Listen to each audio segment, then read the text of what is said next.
I should have known something was wrong when my parents started the conversation by telling me how proud they were of my work ethic. Emma, you've always been so responsible, Mom said, sliding a stack of papers across our kitchen table.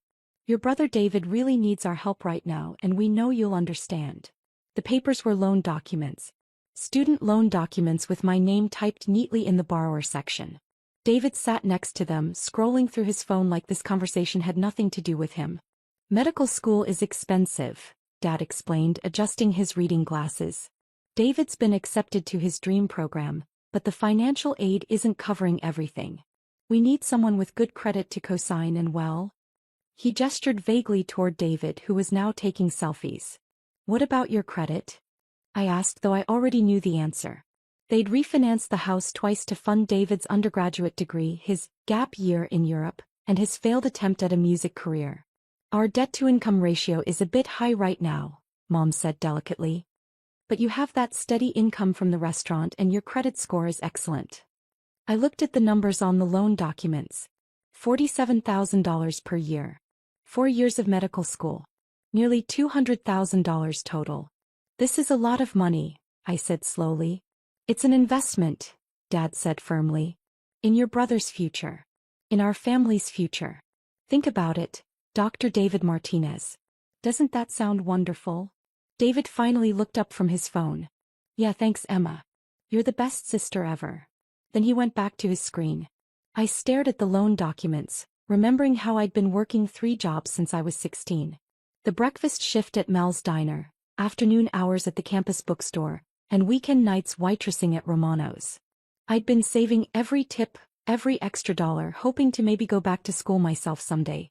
What about my education? I asked quietly. Oh honey, Mom said, reaching over to pat my hand. You're doing so well already. You don't need a degree to be successful. Look how hard you work. Besides, someone in the family needs to be practical. That stung. I'd had a 3.8 GPA in high school. I'd gotten into 3 different universities. But when David decided he wanted to go to an expensive private school, suddenly there was no money left for my education. Community college is always an option, Dad added helpfully. Very affordable. Very practical. I looked around our kitchen, taking in the new granite countertops they'd installed last month for David's graduation party, the expensive espresso machine David had insisted he needed for studying, and the brand new BMW in the driveway that was his pre-med reward. Meanwhile, I was still driving the 2003 Honda Civic I'd bought with my waitressing money. Can I think about it? I asked. Of course, sweetheart, Mom said. But the deadline for accepting the loan is tomorrow, so don't think too long. That night, I sat in my tiny studio apartment, the cheapest place I could find within commuting distance of all 3 jobs, and stared at those loan documents. $200,000. Even with minimum payments, I'd be paying this back for the next 20 years. But David was family. And family helps family. That's what Mom and Dad had always told me. So I signed the papers. The next 4 years were a blur of exhaustion and sacrifice. While David posted Instagram photos from medical school parties and spring break trips, I worked 70-hour weeks to make loan payments and cover my own basic expenses. I ate ramen noodles and generic cereal while he complained about the terrible cafeteria food at his medical school. When David needed extra money for a study abroad program in his 3rd year, they came to me again. It's just $8,000 more, Mom said. And it's such a great opportunity for him. I took out another loan. When David needed a new laptop because his old one was too slow for medical research, they came to me again. Just $3,000, Dad said. He really needs the latest technology. I maxed out my credit card. When David needed money for his board exam fees, interview travel costs, and a new wardrobe for residency interviews, they came to me again. This is the final stretch, Mom promised. Just $12,000 more and then he'll be earning a doctor's salary. I borrowed against my 401k. Meanwhile, my own life was on permanent hold.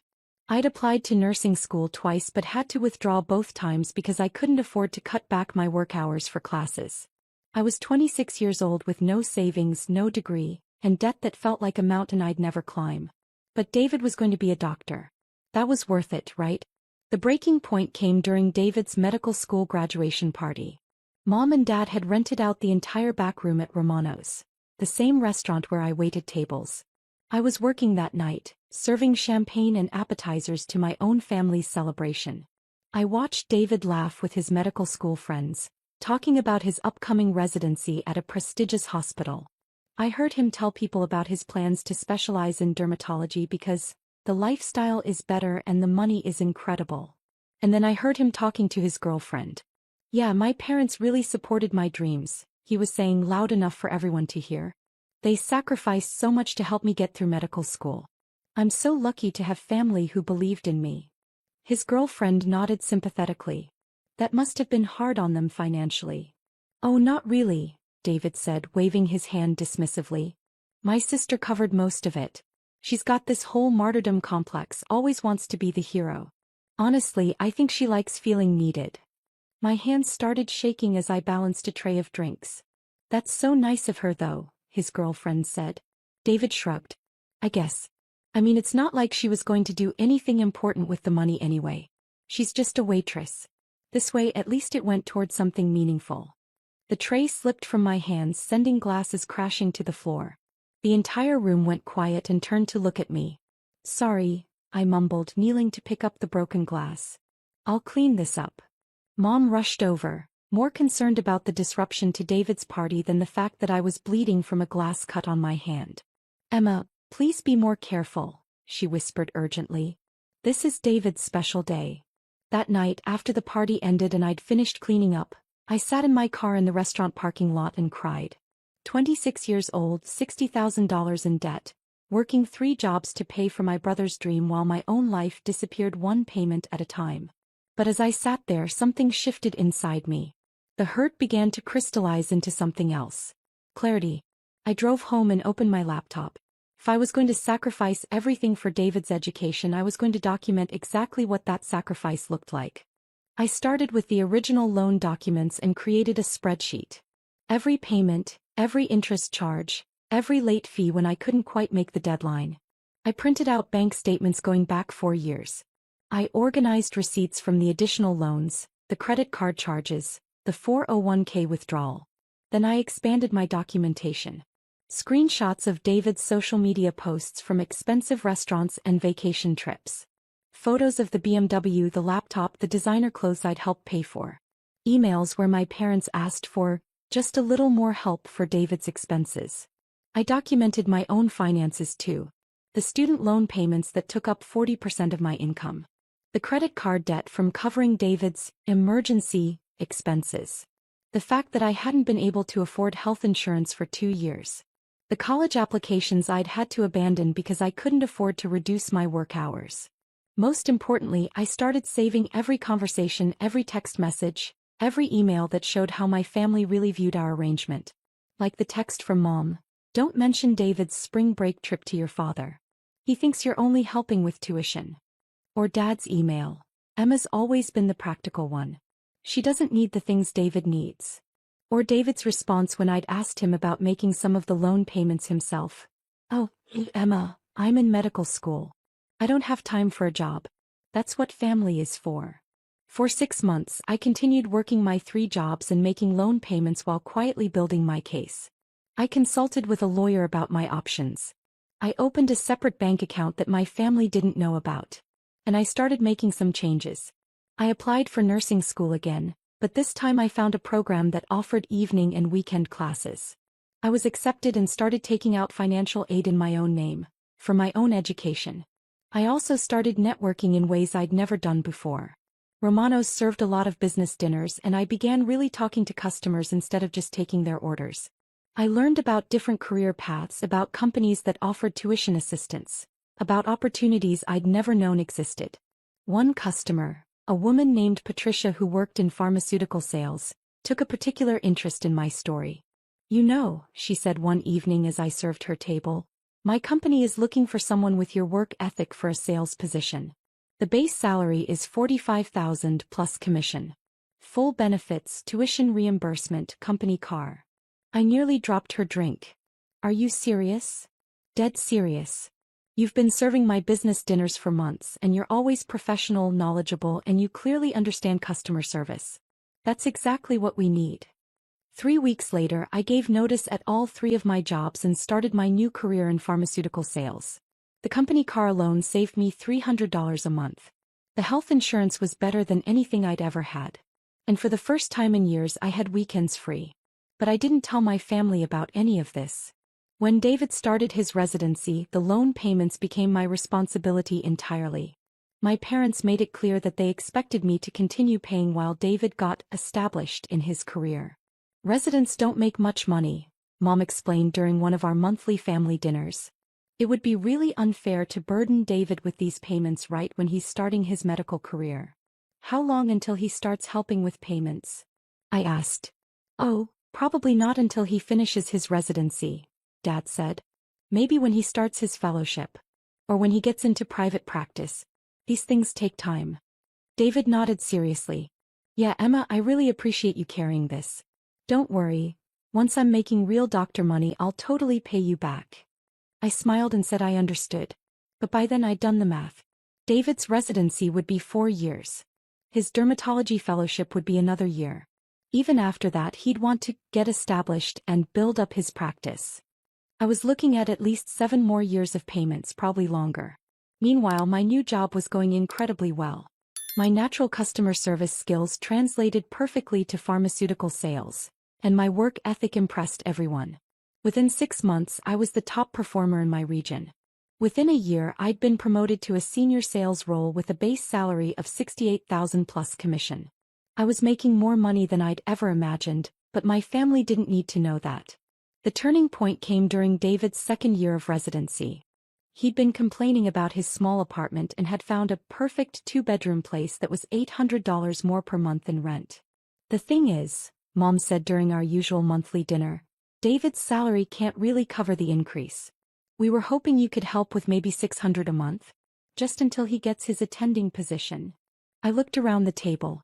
David was nodding eagerly, already mentally decorating his new apartment. Dad was pulling out his calculator, probably figuring out how to make this seem reasonable. Mom was giving me her special, "We're all counting on you" smile. That's $7,000 a year, I said slowly. It's an investment in David's mental health, Mom said. Doctors need to live in nice places. It affects their professional image. David jumped in. Plus, Emma, you should see this place. It has a gym and a pool. Maybe you could come over and use them sometimes. It would be like I'm sharing with you. The generosity of allowing me to occasionally use amenities I'd be paying for was apparently supposed to seal the deal. I smiled. Can I think about it? Sure, Dad said, but David needs to give them an answer by Friday.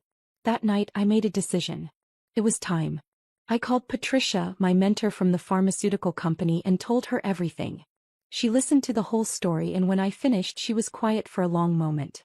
Emma, she said finally, you need a lawyer. The next day, Patricia introduced me to her attorney, a sharp woman named Jennifer who specialized in family financial abuse cases. What you're describing is a pattern of financial exploitation, Jennifer told me after reviewing my documentation. Your parents have essentially made you an involuntary guarantor for your brother's lifestyle, with no legal protections and no clear timeline for repayment. She explained my options. I could try to get David added to the loans officially, making him legally responsible for payments. I could pursue family mediation. Or I could take a more dramatic approach. Given the amount of money involved and the clear documentation you have, Jennifer said, we could arrange for a family meeting where we present the facts and discuss a formal repayment plan. Sometimes seeing everything laid out professionally helps families understand the reality of what's been happening. I thought about David's graduation party, about his comments about my martyrdom complex, about the fact that he'd never once thanked me directly for the sacrifices I'd made. Let's schedule the meeting, I said. I told my family that I wanted to discuss our financial arrangement at our next monthly dinner, and that I'd invited a family friend who was a lawyer to help us organize everything professionally. That sounds very responsible, Dad said approvingly. It's good to keep proper records. They had no idea what was coming. Jennifer arrived at my parents' house on Sunday afternoon carrying a leather briefcase and a folder thick with documentation. My entire family was there. Mom, Dad, David, and David's girlfriend Sarah, who had basically become part of the family. Thank you all for agreeing to this meeting, Jennifer said professionally. Emma has asked me to help clarify the financial arrangements surrounding David's medical education so that everyone understands the current situation and can plan for the future. She opened her folder and began laying out documents on the dining room table. Over the past 4 years, Emma has paid a total of $73,412 toward David's medical education and related expenses, Jennifer began reading from her summary. This includes the original student loans, supplemental loans for study abroad programs, equipment purchases, exam fees, and living expense assistance. The room was completely silent. David had stopped smiling. The current outstanding balance on the loans in Emma's name is $61,800, Jennifer continued. At the current payment rate, Emma will be making these payments for approximately 18 more years, with total interest costs of an additional $42,000. She pulled out a calculator and showed her work on a legal pad. This means Emma's total financial contribution to David's medical education will be approximately $115,000 over 22 years. Mom and Dad exchanged glances. I could see them doing math in their heads. Now, Jennifer said, let's look at Emma's financial sacrifice in context. She laid out my old pay stubs from the restaurant jobs, showing my income during David's medical school years. Emma was earning approximately $28,000 per year while making these payments. This means that 62% of her gross income was going toward David's education and expenses. She pulled out another document. For comparison, David's current resident salary is $54,000 per year. When he completes his dermatology fellowship, his expected starting salary will be approximately $280,000 per year. The numbers hung in the air like accusations. I've also documented the additional sacrifices Emma has made, Jennifer continued, pulling out more papers. She has been unable to pursue her own education, has no savings or retirement funds, and has been living below the poverty line while funding David's lifestyle. She showed them photos I'd taken of my studio apartment next to screenshots of David's social media posts from expensive restaurants and trips. Finally, Jennifer said, I have documentation of the family's acknowledgement of this arrangement. She began reading from emails and text messages. Mom's request for just a little more help for David's spring break trip. Dad's comment about Emma being the practical one. David's dismissive response about not needing to get a job during medical school. And then the piece de resistance. She played a recording I'd made on my phone during David's graduation party, where he clearly stated that I had a martyrdom complex, and was just a waitress, who wasn't going to do anything important with the money anyway. When the recording ended, you could have heard a pin drop. David's face had gone completely pale. Emma, I didn't mean. The purpose of this meeting, Jennifer interrupted smoothly, is to establish a formal repayment plan so that Emma can begin building her own financial future. She pulled out a proposed agreement she'd prepared. Given David's current and projected income, we're proposing that he take over all loan payments immediately, with a schedule to reimburse Emma for payments already made. The total repayment amount would be $73,412, plus reasonable interest. Dad found his voice first. This is ridiculous. We're a family. We don't need lawyers and contracts. Actually, Jennifer said calmly, you do. Because the current arrangement is unsustainable and legally problematic. Emma has essentially been providing David with an interest-free loan of over $70,000 with no legal protection and no clear repayment terms. Mom turned to me with tears in her eyes. Emma, honey, how could you bring a stranger into our family business like this? Because, I said quietly, our family business has been destroying my life for 4 years and no one seemed to care. That's not true, David said desperately. I care. I always planned to pay you back. When? Jennifer asked directly. Do you have a specific timeline? A specific amount you plan to pay monthly? David stuttered and looked around the room for support. Well, I mean after my residency and then maybe after fellowship. So in approximately 6 years, Jennifer summarized. And what amount did you plan to pay monthly? I don't know. Whatever I could afford. Jennifer nodded and made a note. So no specific timeline, no specific amount, and no legal obligation. This is exactly the problem. He turned back to the family. Emma has been essentially providing David with a $70,000 interest-free loan with no terms and no legal protection. No bank would ever agree to such an arrangement. The room erupted in defensive arguments. Mom accused me of being money-obsessed and destroying the family. Dad insisted that this is what families do for each other. David kept saying he'd always planned to pay me back as if good intentions were enough. But Jennifer calmly addressed each point with documentation. She showed them exactly how much I'd sacrificed, exactly how much David had benefited, and exactly how unfair the arrangement had been from the beginning. The bottom line, she said finally, is that Emma has a legal right to repayment of these loans. She can either work with you to establish reasonable terms, or she can pursue other options. What other options? Dad asked suspiciously. Jennifer smiled. Emma could transfer the loans to David's name, since they were taken out for his benefit. She could pursue a civil lawsuit for repayment. Or she could simply stop making payments and let David deal with the consequences to his credit rating. The room went dead silent as the implications sank in. David's medical career depended on maintaining good credit for licensing and hospital privileges. If the loans went into default, it would destroy his professional reputation before it even began. You wouldn't do that, Mom said, but her voice was uncertain. I looked around the table at my family, the people who had treated my financial sacrifice as an entitlement, who had dismissed my dreams as unimportant, who had never once acknowledged the true cost of what I'd given up. I don't want to, I said. But I need to protect my own future. I can't keep paying for David's choices while my own life disappears. Jennifer pulled out the formal agreement again. This is a reasonable solution. David takes over the loan payments immediately. He reimburses Emma for past payments over a 5-year period at fair market interest rates. Everyone moves forward with clear expectations. She set the papers in the middle of the table. I'll give you 1 week to decide, I said, standing up. Either David signs this agreement, or I stop making loan payments and you can figure out alternative arrangements. I walked toward the door, then turned back. Oh, and there's one more thing you should know, I said. I'm not a waitress anymore. I haven't been for over a year. I'm a pharmaceutical sales rep making $87,000 a year, plus commission. Last month alone, I made more than David makes in 3 months of his residency. I paused to let that sink in. I've also been accepted to nursing school and will graduate with my BSN in 18 months. My company is paying for the entire program. The look of shock on their faces was almost worth 4 years of sacrifice. The difference between David and me, I continued, is that I didn't need anyone else to sacrifice their future for my success. I did it myself. Jennifer packed up her briefcase with professional efficiency. You have my contact information, she told the room.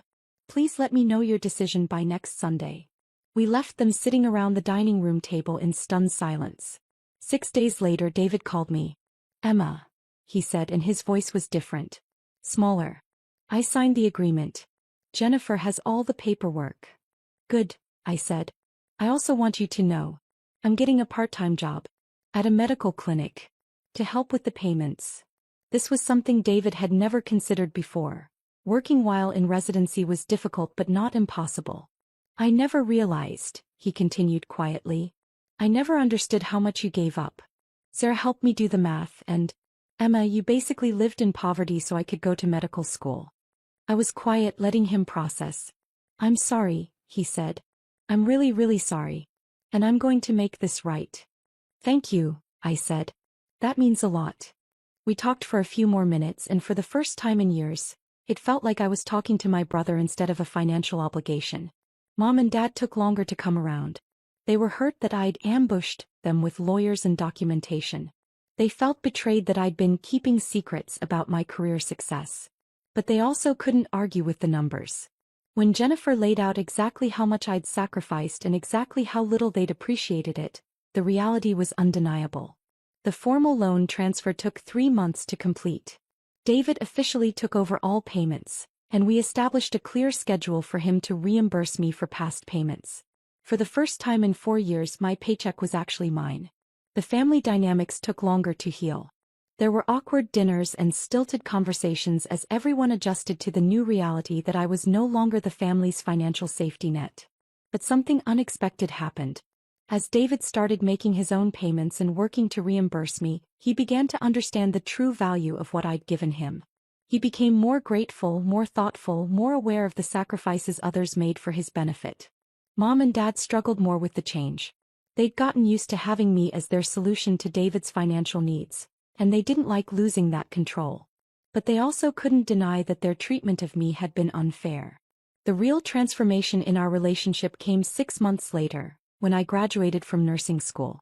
David surprised me by showing up to the ceremony with flowers and a card. "I know this is 4 years late," he said, "but I wanted to be here for your graduation since you were there for all of mine." Inside the card he'd written, "Thank you for believing in my dreams even when no one believed in yours. I promise to spend the rest of my life making sure you know how grateful I am." That night my family took me out to dinner to celebrate, and for the first time ever David insisted on paying. Today, 3 years later, our relationship has found a new balance.